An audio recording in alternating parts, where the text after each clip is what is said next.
Hey, what's going on YouTube? Alabama Reloader here. So I just finished up loading up some 25-06 stuff that I'm going to be testing. I went ahead and loaded up. I actually had 26 of these McGuire Ballistic Copper Rose 95 grain bullets left, and so I just went ahead and loaded up 26 of those. This is with the 55.5 grain charge of H4831, and so loaded those up. That's going to be something that I can hand to my buddy, and he can, that'll be an option, right, in the whenever he goes hunting or his daughter goes hunting. That's something that they can use. And then I'm going to be testing, this is the Nosler 100 grain ballistic tip, and then the Barnes 100 grain tip TSX.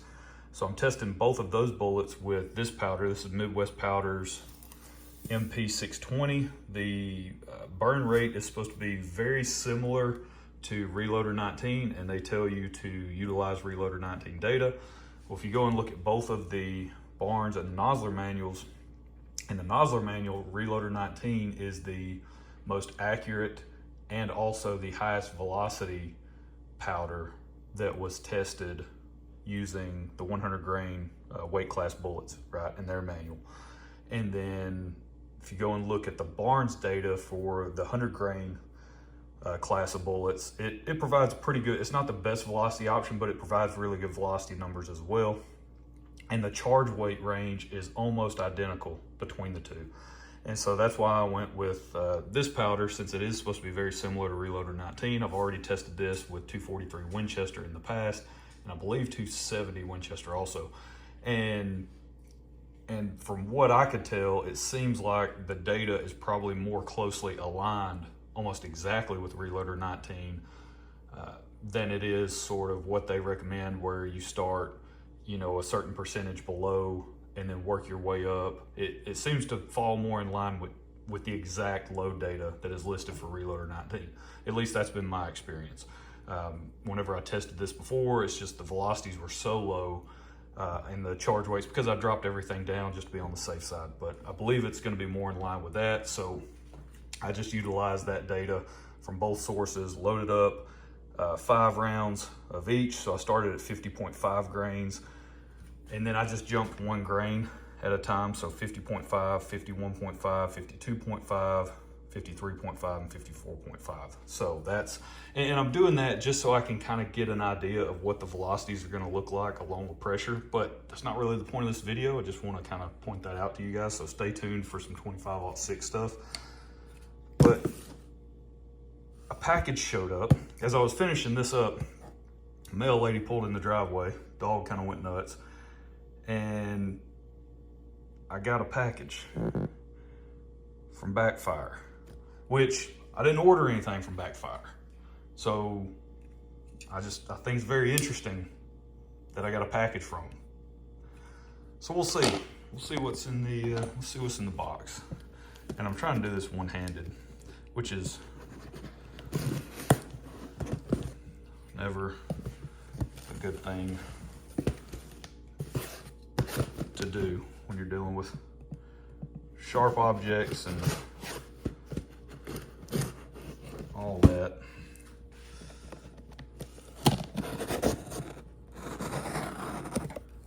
Alrighty, rocking the Benchmade today. Let's see here. What's in the box? Because I want to know too. Oh, well, okay.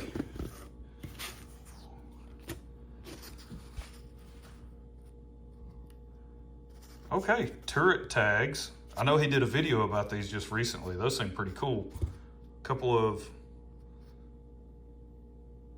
turret tags by Backfire. Oh, so this is a product that they actually produce. I didn't realize that that was their own product. Another Backstop recoil pad. I'm not gonna lie, Jim, I'm a little confused here. And we got a Backfire TV hat. Okay.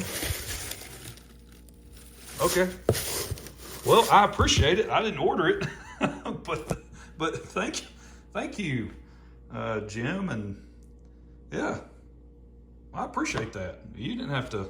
I'm pretty sure this is in reference to the initial. If you guys will go watch, I did a couple of videos on these Backfire Backstop is what it's called, recoil pads.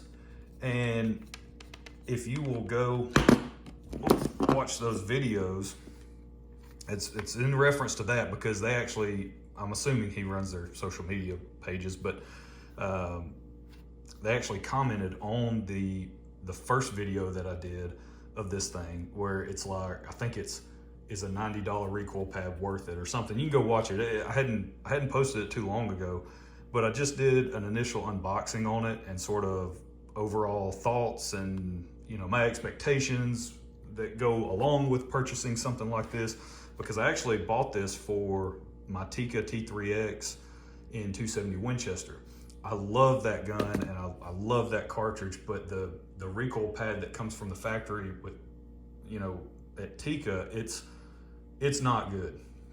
Okay, in 270 Winchester, you know, the loads that I'm running, you're talking 60 plus grains of powder, and it makes for a not fun range session, right? If I'm gonna go test bullet and powder combinations and I'm gonna go shoot 50 rounds, even 25 rounds, you know, five shot groups or something like that, the recoil pad that's on it, it's not fun to shoot that many rounds, even just in 270 Winchester. So I ordered one of these, and initially I did have some fitment concerns with the stock, how it made it up to the stock, and just kind of the aesthetics of it, how it looked on the stock itself. There were just kind of, you know, some things that I thought could have been cleaned up a little bit, but nothing major. I mean, this is a 3D printed item, so there are tolerances within that, and even in manufacturing itself. So it wasn't like it was a big deal whenever I posted that video.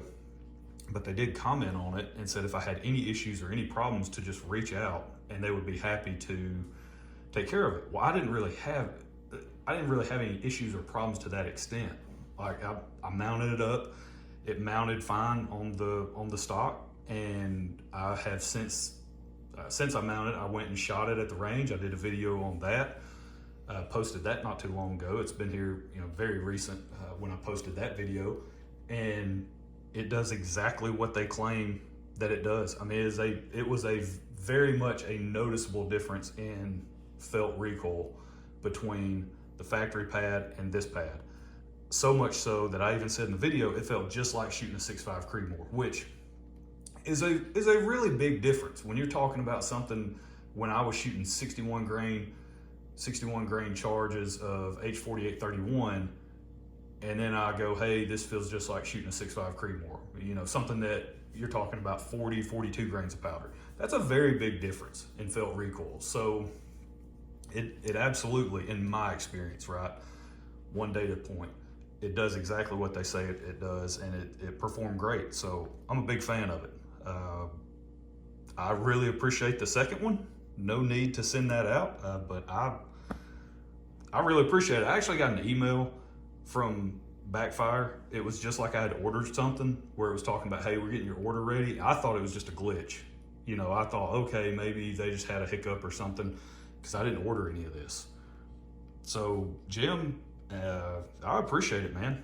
Thank you. You didn't have to do all this. It's a great product. I mean, you know, for my use and you know, my intended use and how everything worked on that Tika, it's a phenomenal product. I mean, it's really well made. I know it is 3D printed. That did kind of, there were some comments, some, you know, people kind of have negative thoughts towards a 3D printed item. It was very interesting when I opened it up and looked at it, and the entire thing is 3D printed. That was just very interesting when I saw that, but it works exactly like they say it does. So hats off to them. They made a good product.